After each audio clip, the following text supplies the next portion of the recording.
आज का हुस्न इंतखाब है फहमीदा रियाज साहिबा की एक पुरजोश नज़म।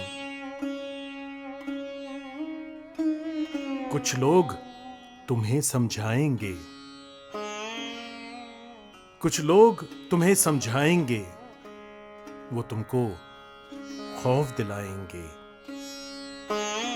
कुछ लोग तुम्हें समझाएंगे, वो तुमको खौफ दिलाएंगे। जो है वो भी खो सकता है, इस राह में रहज़न है इतने, कुछ और यहां हो सकता है।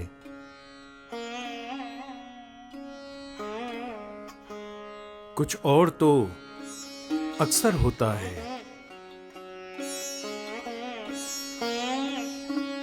अरे कुछ और तो अक्सर होता है, पर तुम जिस लम्हे में जिंदा हो, ये लम्हा तुमसे जिंदा है।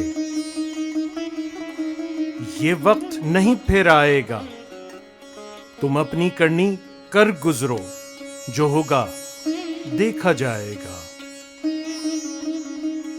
ये वक्त नहीं फिर आएगा, तुम अपनी करनी कर गुजरो, जो होगा देखा जाएगा।